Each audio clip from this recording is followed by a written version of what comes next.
In case you missed it, your host Kayla Blakesley is at it again. What did she say this time? Tune in to find out right now.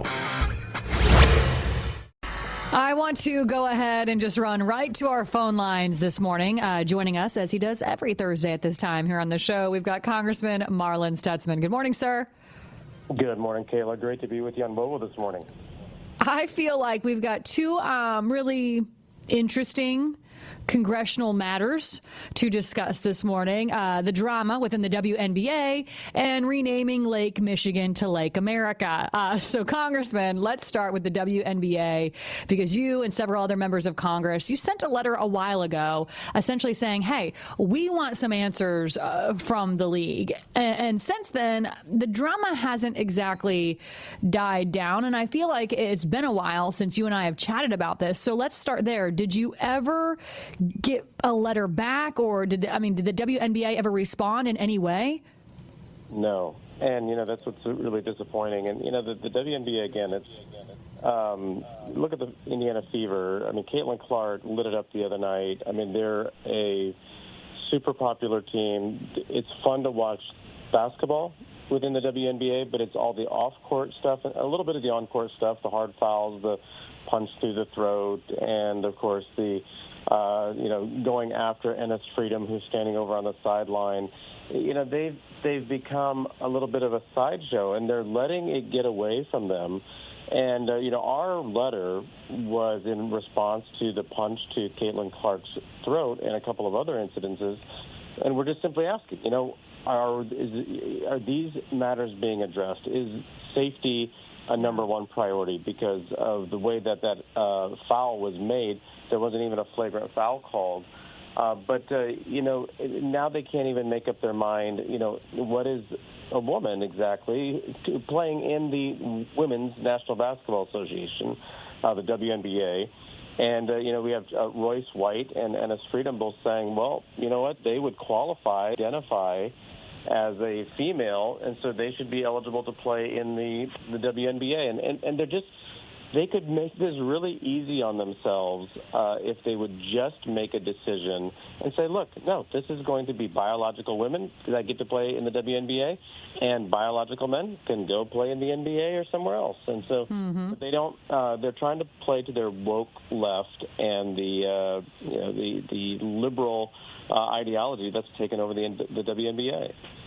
Well, then let me ask you this. Obviously, you're not satisfied with not getting a response back from the WNBA. So is this something that, Congress can follow up on, or does this kind of all just essentially end with that letter that you sent that you didn't get a response to? No, so we're back in session next Monday, and I'm going to follow up with the group that sent the letter, that we sent the letter together, and I'm going to do a follow-up if they don't want to. Somebody, there'll be a group of us that will, because first of all, they should take the letter seriously. Whenever we ask questions of any industry, usually we get a response. And in this case, it just feels like the WNBA feels like they don't answer to anyone. They can do whatever they like.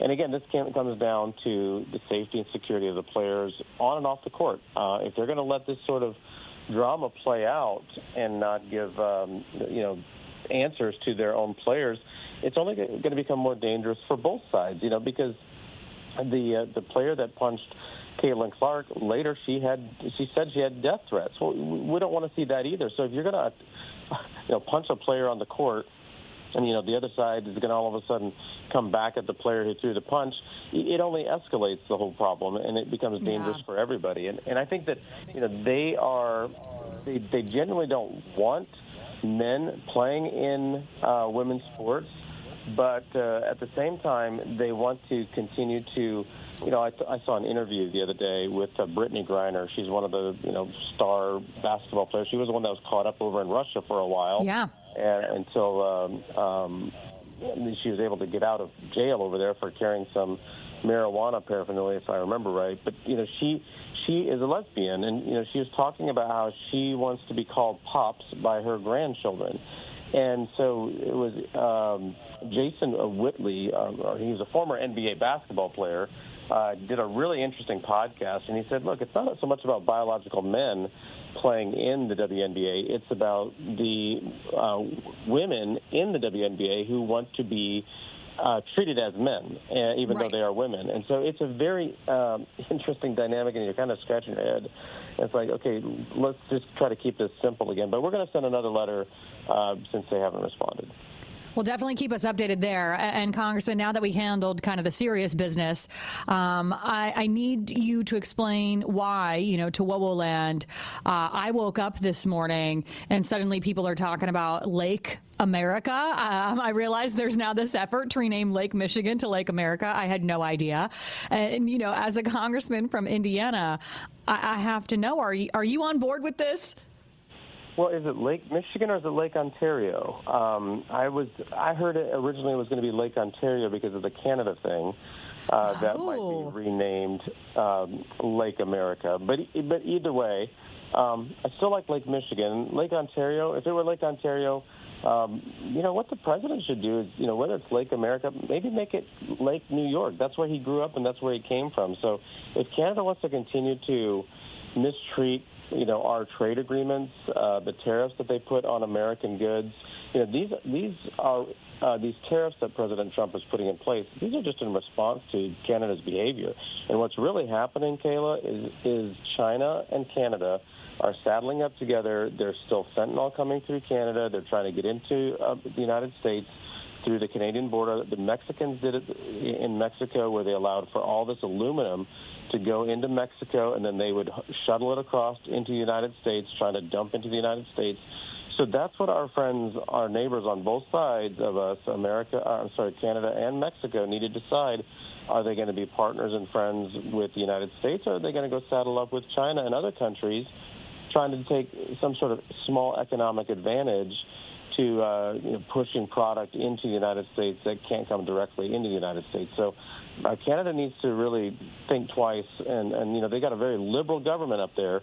So let's remember what they did back during the COVID days. They shut down pastors. They took over truck drivers' checking accounts and locked up their froze their checking accounts. Canada's not a bastion of conservatism at all.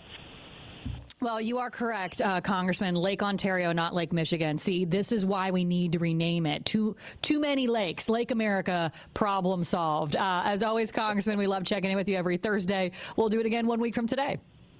Thanks, Kayla. Great to be with you. Hey, it's KB. As a show of appreciation for listening, use my promo code WOWO for deep discounts on all kinds of products at MyPillow.com. That's promo code WOWO. Podcasts by Federated Media.